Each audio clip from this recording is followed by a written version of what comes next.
Hello everyone and welcome to part 2. I go back to the shoulder because I know that it's not working out. It doesn't fit the rest of the armor, and like I said in part 1, it has a form that isn't repeated anywhere else in the armor. And I know this, but it's hard to find a solution, and a lot of times for me, I don't know what the right solution is until I see it. So I guess it's I guess you could say it's guesswork. There is thought going on, but this has always just been my process for this sort of thing, is to try out a lot of different solutions, and usually I'll know right away if a solution works and if I should keep it. I think earlier on, when I was earlier in my art studies, it was difficult to tell if certain solutions didn't work with the rest of the piece.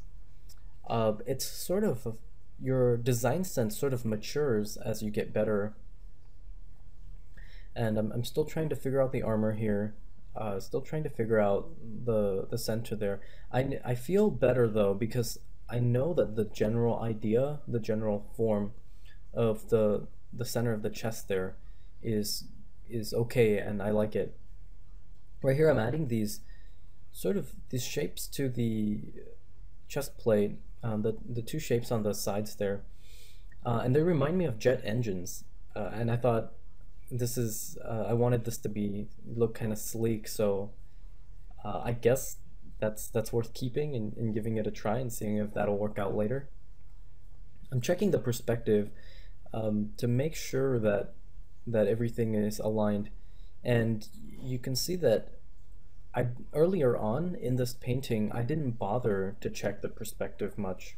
Um, I did it to the best of my ability, just by eyeballing it, but I wasn't really tight on perspective, and that's I think it's actually very important to be loose with that.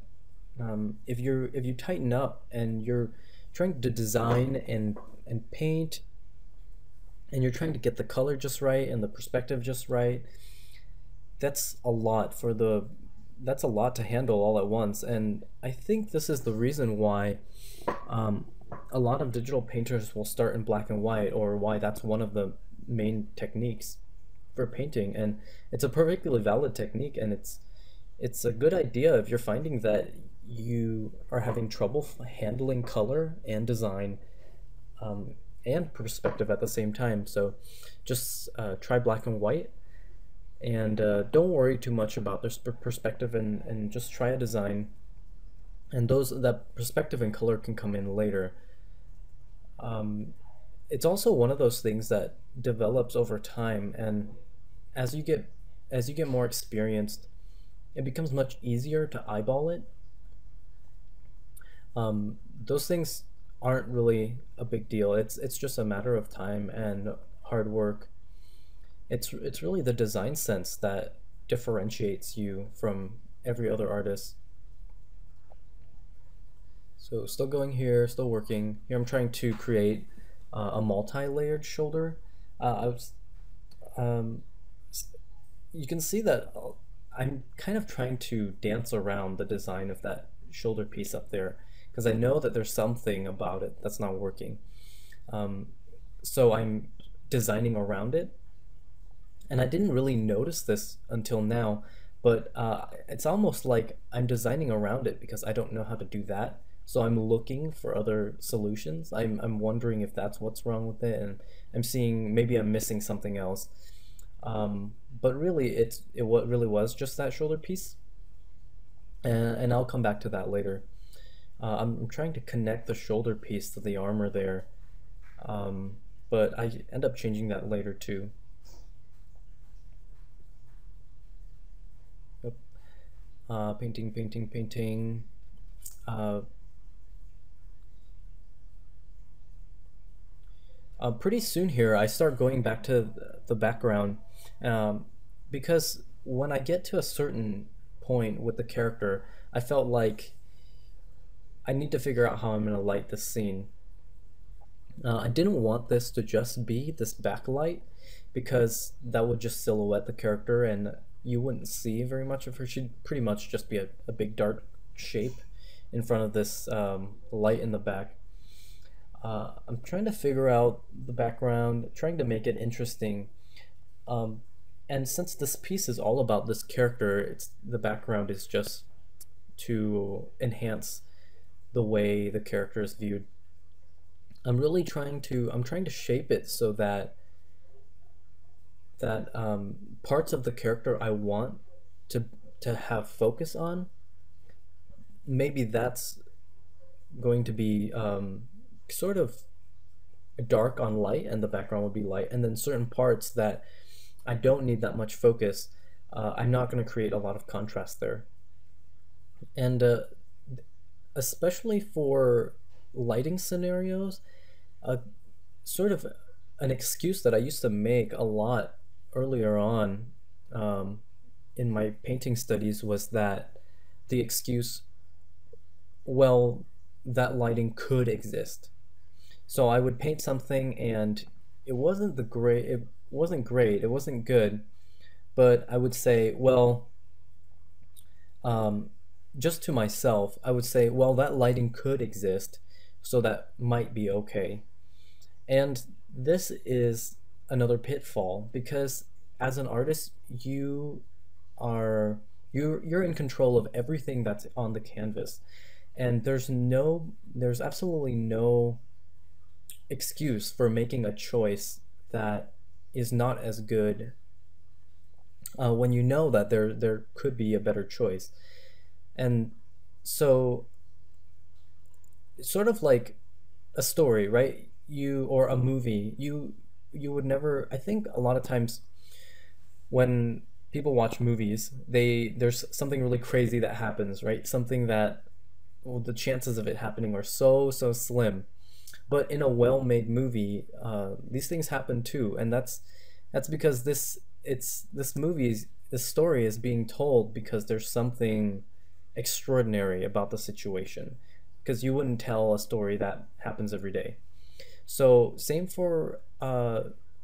in painting. You wouldn't put a lighting scenario in there that's not beautiful, even if it technically could happen in real life. Just because it could happen doesn't mean that it's the choice that you should make when you're painting. So everything is in your control. Um, the focus, the lighting, the composition, all of that is completely in your control, and it's up to you to choose something that's striking, or it conveys the message very well. Um, Going back to the background still, trying to figure out on the left right there, I thought that could be a statue of a guy holding a sword of some sort. I thought that would add a really cool fantasy feel to it. I'm playing around with the colors now, and uh, you can see right by her knees there's that piece of light that's passing diagonally through the page. I was thinking that this is a some sort of cave, and there's an opening in the ceiling where light is coming in. And I did that because I thought it'd be nice to have some bright shapes behind her passing through her, and it really pops her forward. I'm playing with the hues. A little while ago, I did a color adjustment, and it's because I didn't want it to be monochromatic. That's my least favorite color scheme is a monochromatic one. I just think it's really boring, and I wanted to have some cooler colors and some warmer colors. So I didn't want it all to be this washed out red. And you see this happen a lot with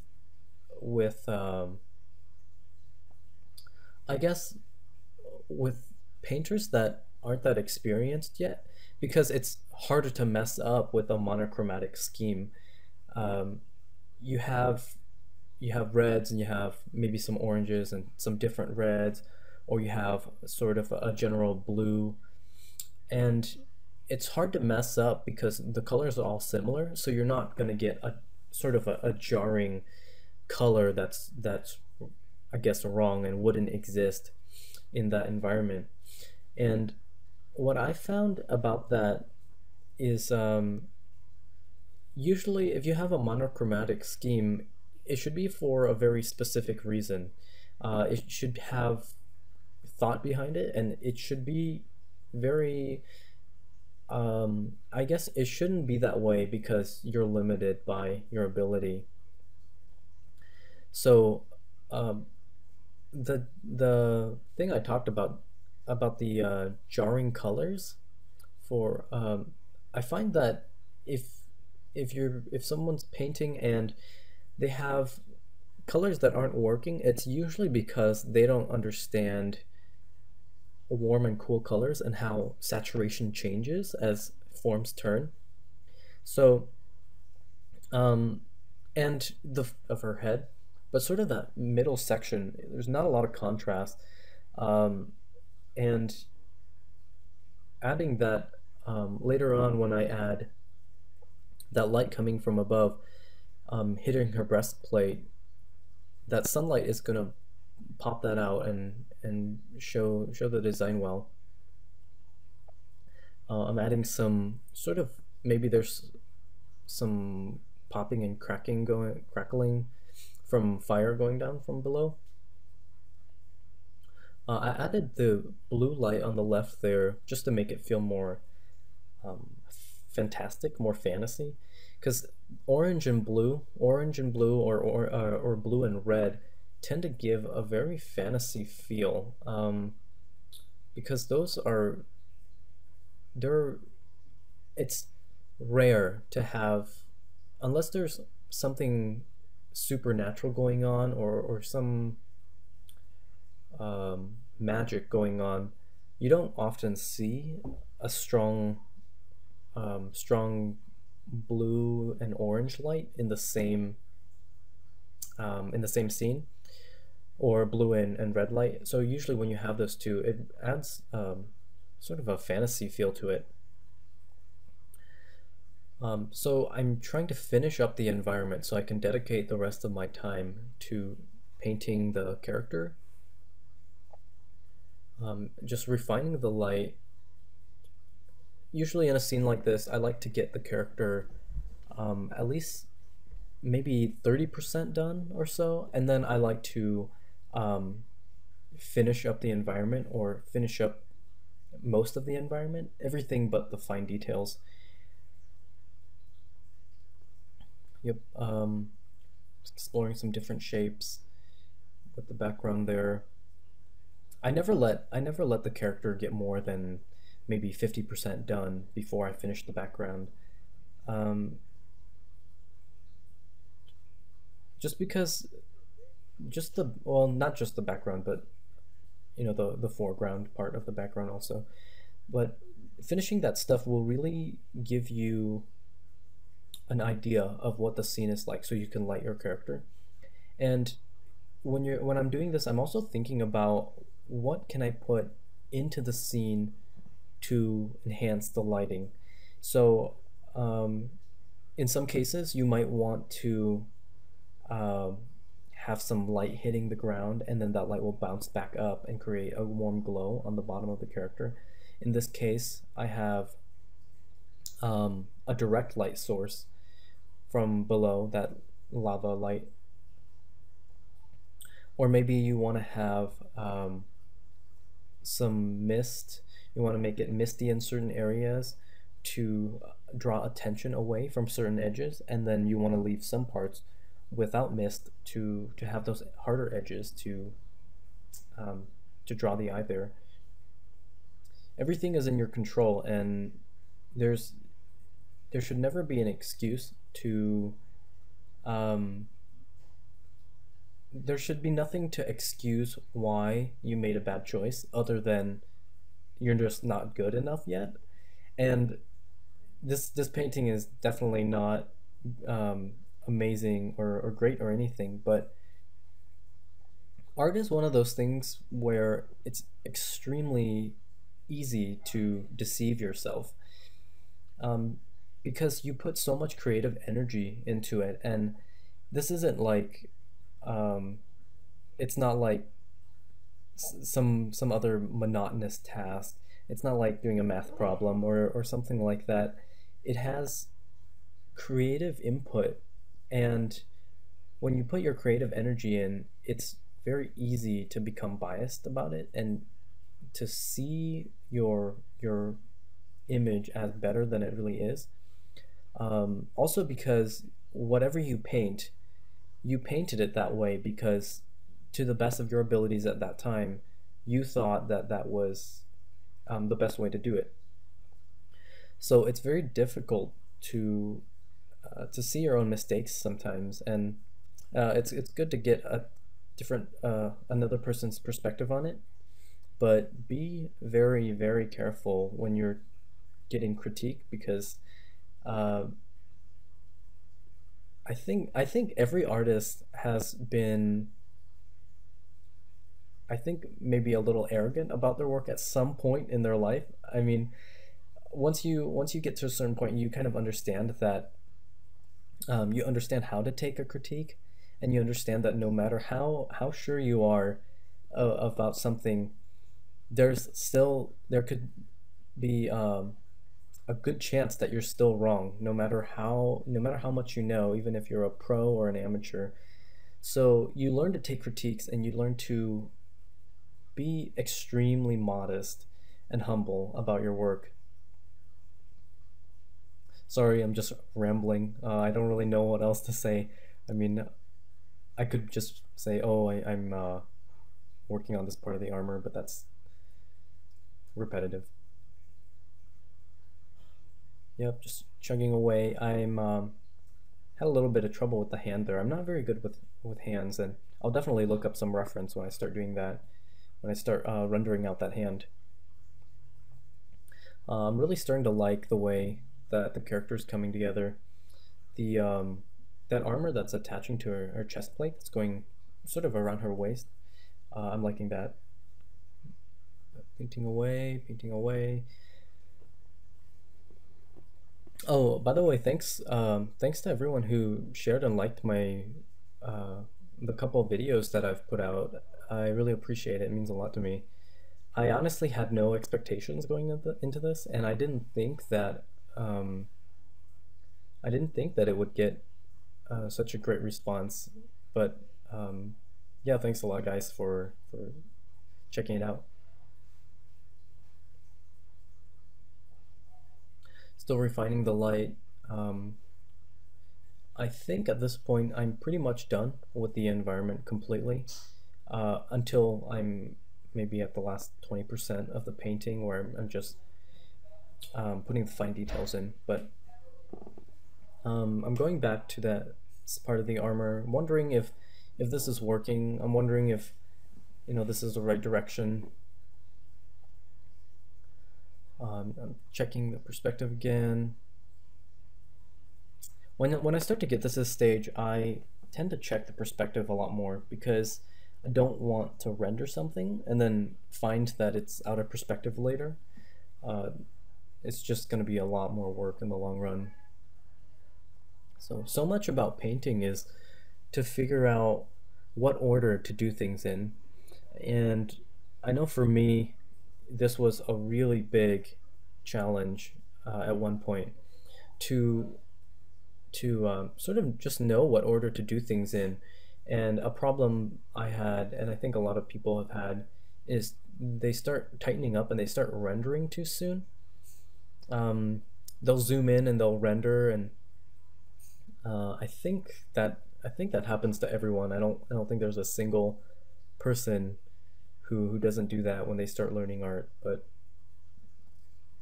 yeah, just remind yourself to zoom out if this is a problem you have often.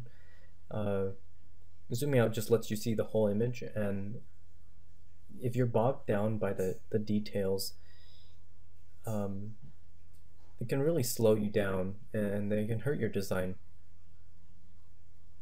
I think looking at the details too much early on might be one of the reasons why for inconsistent design, because you're looking at um, each area individually, and you're trying to make each individual area look nice, but you're not looking at the whole image. So Zooming out helps with that a lot. Yep. Still not sure with the knee here. Um, it's looking kind of funny. So I decided not to put anything on her thigh area. Well, I mean, she's still wearing pants, of course, but because I wanted there to be some area of rest. I want there to be some areas where there's a lot of going on in terms of values and different shapes and forms there. And then I want there to be areas where it's generally pretty open, not too much going on there. Here I'm going back to the shoulder again, and I end up finding what I'm looking for pretty soon here. Trying out another. I'm trying some other shapes that aren't working. I actually like that shape right there, but just not working with. It's just not working with the armor. Another challenge that I was trying to solve was sort of connecting the shoulder pad, shoulder armor to the rest of the suit. Um, and right here, I think I come up with an okay solution for both. So this right here, I'm pretty happy with that, and even I'm looking at it afterwards now. Um, I'm still pretty okay with that, which usually means that that's gonna work. If I get a fresh look on it and it still looks okay, that usually means that it'll be fine. I'm messing with the hands some more. So right now I'm trying to finish up all the hard parts of the design. Uh, I'm not I'm not too worried about the knee pad and I'm not worried about the armor on the leg on the right side too much, like the armor on the right arm and the right leg, because those are just going to be symmetrical with the left side of the body. Um, that's not really design work. That's just rendering work, I guess. There's not a lot of thought that goes into that. So I'm trying to just nail down the design completely, and once I get that, it'll just be a matter of finishing everything up and rendering. And once the design is all finished, that's really when you get to take a breather, and uh, painting feels a lot better after that because sometimes when you're not sure, I mean, for me, a lot of times it feels like I might just not find the right solution and it's just gonna end up terrible. But the truth of the matter is, if you spend enough time on it and you really think about it, you usually always come up with something that you're gonna be okay with. But sometimes it feels like it's never gonna come. Um, so yeah, that part is stressful. The designing part can be sort of stressful when you're just trying to get it right. So pretty soon here, I'll have the design all pretty much finished, or at least to a point where I feel like, okay, I'm ready for the rendering stage. Um, there's gonna be details that I'll still have to figure out, but the armor more or less is set, and it looks okay. Really, at this point, I, I'm, I don't think there's any way I could mess this up or make it worse than it already is. So I'm feeling better, and I'm starting to render a little bit here, defining the forms, trying to refine the shapes. This stage a lot of times is also where I really figure out how things connect, how one piece goes into another. Um, because when you put down general shapes, it's almost I look at it almost as a abstract thing. If it looks nice abstractly, and you have good shape variation, and you've got areas of rest, and you've got areas that are more detailed. If it's working on that level, it's not crucial that everything attaches perfectly right then. That's for the refining stage. And if you have a design that works in general, you can usually make it attach in multiple different ways. Um, if you have rough general shapes, there's many ways to go about it. This is the end of part 2, so I'll leave a link to part 3 in the description. If you have any suggestions for topics I should cover, go ahead and leave them in the comments. Thanks for watching.